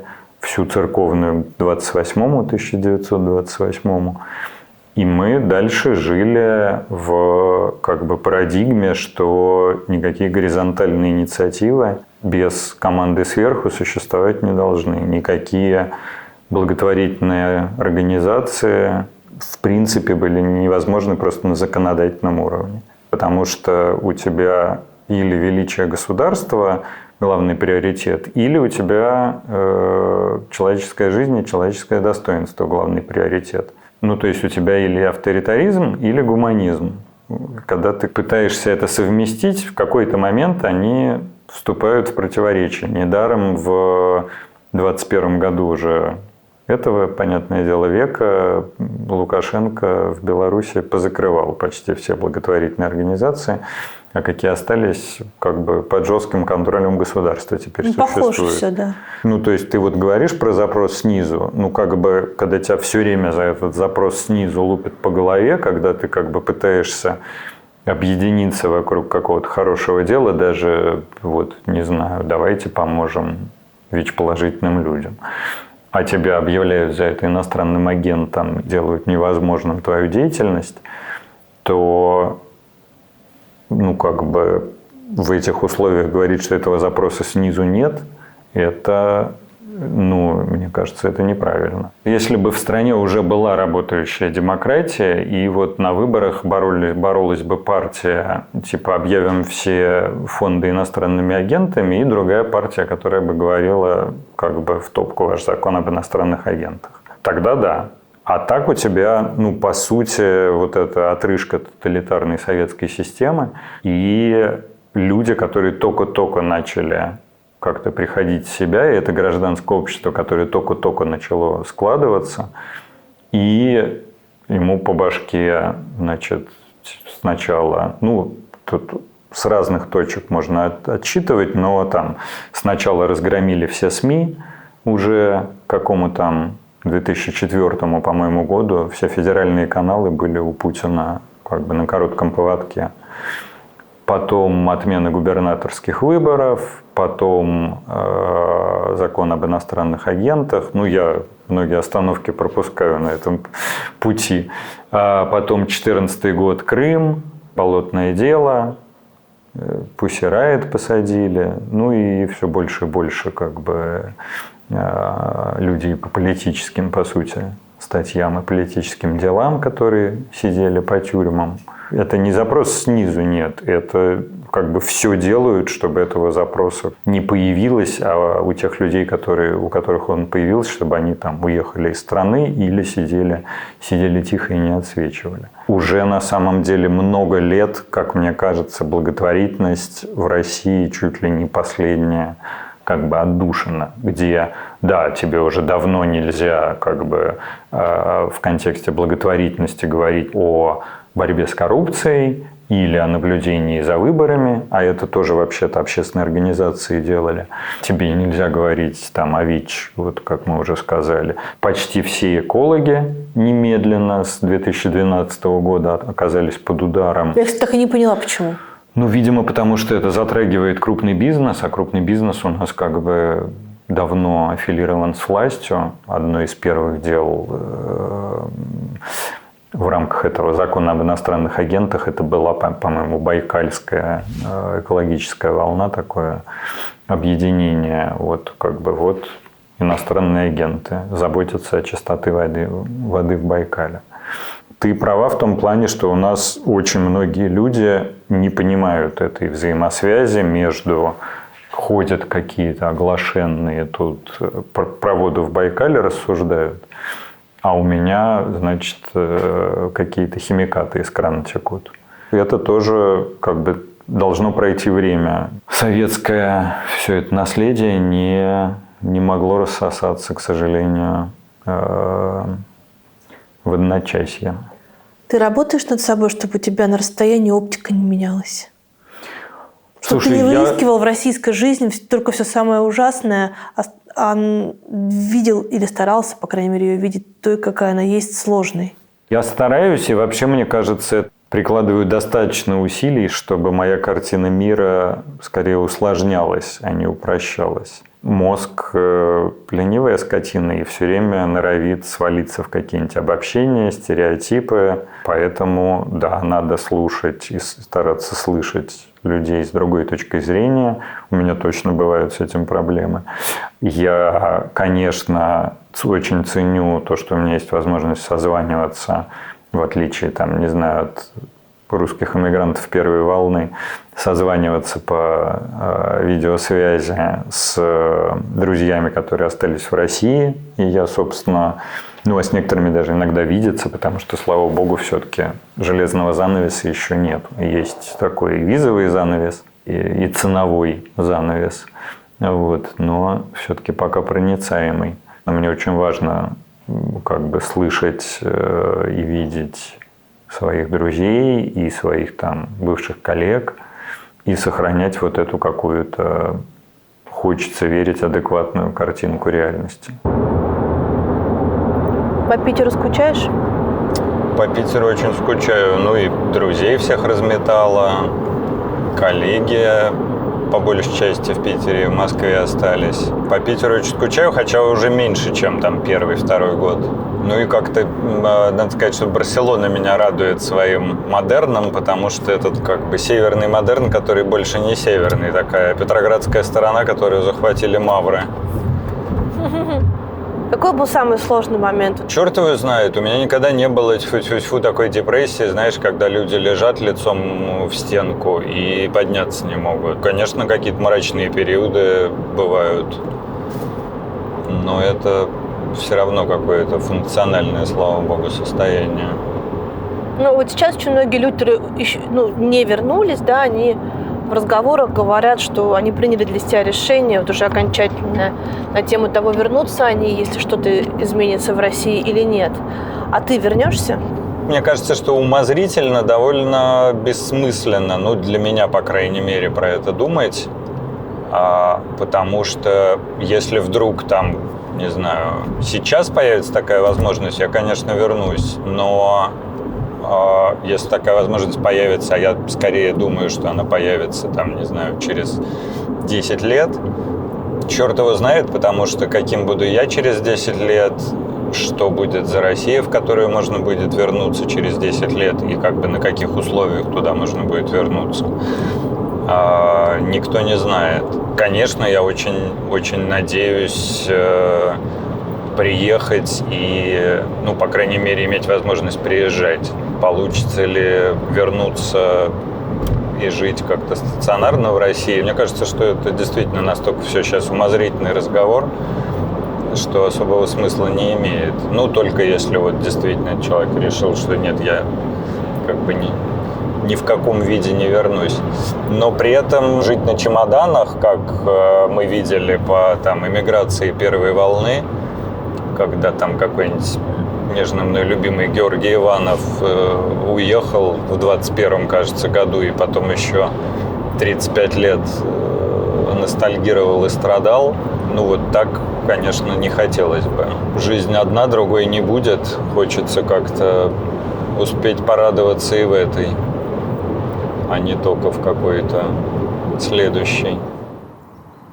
У тебя было искушение отрубить все соцсети, мессенджеры и все, что тебя связывает, с теми прошлыми жизнями, и остаться здесь, это же ничего не стоит? Слушай, нет, мне важно все-таки иногда быть в миру.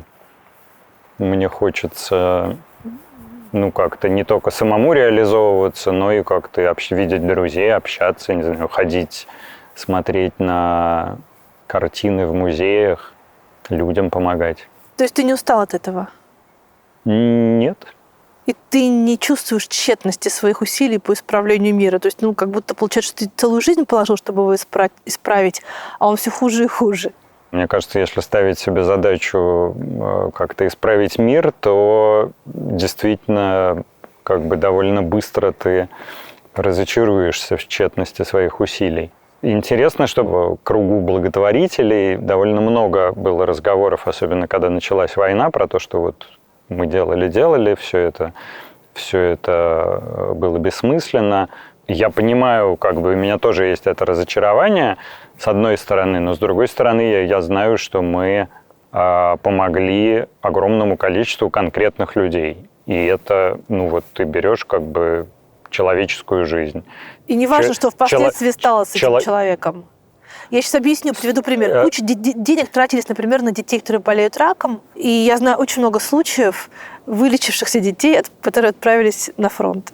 Слушай, ну как бы мы чем все закончим? Могилой, гробиком и разложившимся телом. Если мерить по финалу, то как бы вообще все бессмысленно. Конечно, это странный для меня подход. Ну просто человеку было плохо, человек улыбнулся. Вот ну, как бы этого достаточно. Эта улыбка, она уже многого стоит. Человек был в тоске и в отчаянии, у него, не знаю, он там был бездомный, выбрался с улицы, у него было хоть несколько месяцев человеческой жизни. Или, может быть, несколько лет человеческой жизни. Но это дорогого стоит. Ни по каким вообще шкалам измерений это не мелочь. Это дорого. И сейчас, собственно, то же самое в «Идите лесом». Есть конкретные люди, которым мы помогли. Люди россияне, которым мы помогли не попасть в армию или выбраться из армии. И люди-украинцы, в которых эти россияне не стали стрелять. Это все живые люди. Да, мы не смогли остановить войну, да, мы не смогли свергнуть Путина, но это все живые люди. И вообще я как-то как уже опытный человек, я когда «Идите лесом» затевал, я изначально эту планку ставил очень невысоко. Я думал о том, что если будет хотя бы несколько человек, которым получится помочь, несколько человек не выстрелят в сторону Украины, то уже все не зря. Да даже если один, это уже все не зря. На сегодня там больше 45 тысяч человек, которых мы консультировали. Часть из этих людей без этих консультаций оказалась бы в российской армии. И 1670, не помню, там 5 человек, которым мы помогли из российской армии дезертировать. Ну, как бы, я никогда не ожидал, затевая, что это все такого масштаба, как бы, окажется благотворительной деятельностью с одной стороны и гражданским сопротивлением с другой стороны. Потому что, конечно, в отличие от ночлежки, это не только благотворительность. Это действительно и для меня, и для моих коллег это такое мирное гражданское сопротивление путинскому режиму и этой преступной войне. А ты сам чувствуешь, что все труднее и труднее? Нет, я бы не сказал. Мне кажется, что, как Борис Борисович пел, если не сложить свою голову в телеэкран, то как-то, по крайней мере, разные источники информации как-то пытаться внутри собственной головы примирить, то все-таки сохраняется эта цветная картинка, а не монохромная. Мы с тобой 3,5 года назад встречались на закрытом скалодроме Санкт-Петербурга. Я с тобой лазала даже. Ты лазала, да. Теперь я, честно говоря, я не была готова к тому, что это все всерьез. Ну, приедем, там красивое место, горы. Но в целом кажется, что не 3 года прошли, а как будто целая жизнь. И все мы, мне кажется, очень сильно переменились за эти 3 года. Что самое главное изменилось в тебе? Ну, у меня меньше, мне кажется, какого-то оптимизма, конечно. И мой оптимизм, он скорее касается не сегодняшнего дня, а не завтрашнего. Это, знаешь, Черчилль, отвечая на вопрос, пессимист он или оптимист, он, значит, говорил, я оптимист, не вижу смысла быть кем-то еще. Я теперь скорее такой оптимист, который как бы не видит смысла быть пессимистом и считает, что, по крайней мере, сегодня и сейчас можно что-то сделать. Можно помочь конкретным людям, можно как-то прочесть хорошую книжку, повидаться с любимыми людьми.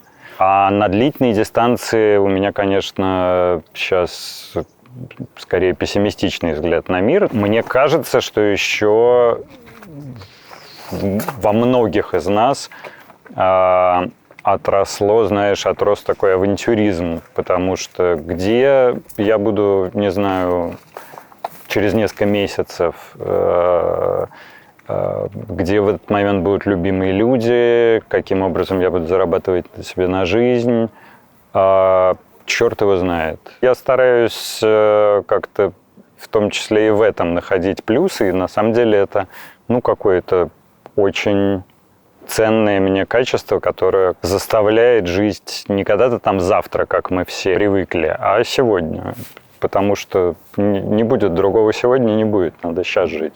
И мне тут очень важно, я как-то всегда придерживался той точки зрения, что, в общем, никто меня не может сделать ни счастливым, ни несчастным, ни Путин, ни Трамп. Те обстоятельства, которые на нас свалились, на них мы, по большому счету, не можем повлиять. А как к этим обстоятельствам относиться и как внутри них себя вести, это как бы моя ответственность. Что самое главное в жизни оказалось?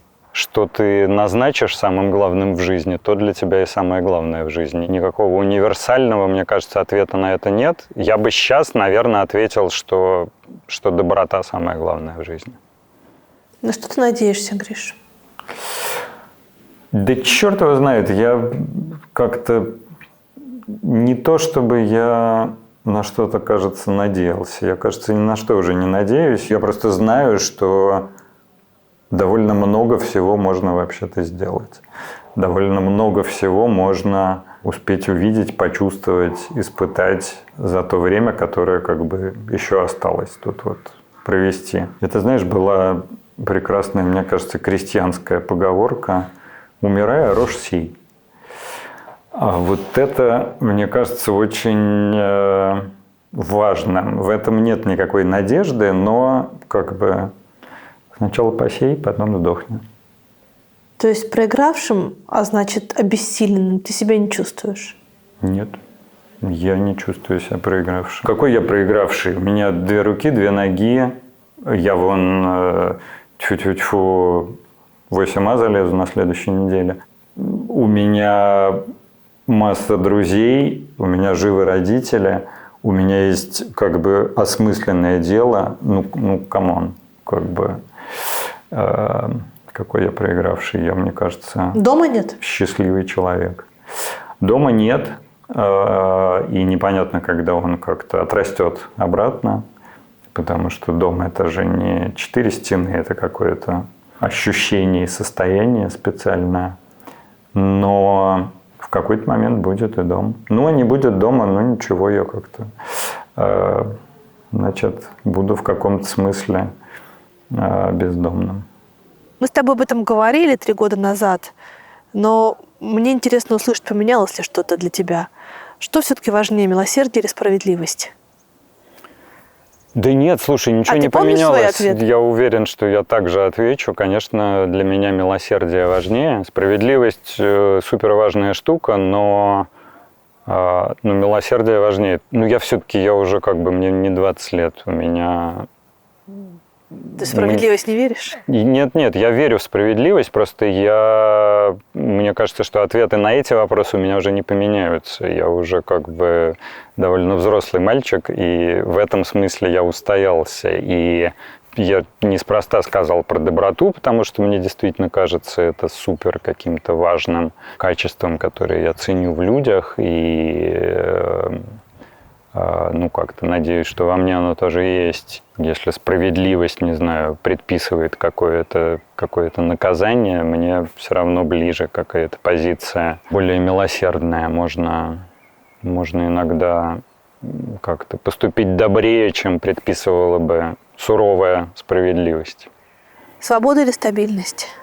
Конечно, свобода. Мы вот с тобой находимся черт знает где, оба с какими-то, не знаю, как ты, а я с временным ВНЖ. Поэтому какая уж там стабильность, особенно в 2025 году. Правда или безопасность? Опять-таки, выбирали бы безопасность, сидели бы в Петербурге, в Москве. Тоже, конечно, и в Петербурге, и в Москве сейчас все плохо с безопасностью. Родина или истина? Истина. Что будет дальше? Жизнь будет дальше. Будет еще один закат, еще один восход, еще какие-то прекрасные люди на пути встретятся. Еще тьфу-тьфу-тьфу, каким-то людям получится помочь. Еще получится немножко, хочется верить, стать как-то более зрелым, более реализованным, более свободным внутренне. Поэтому будет интересно.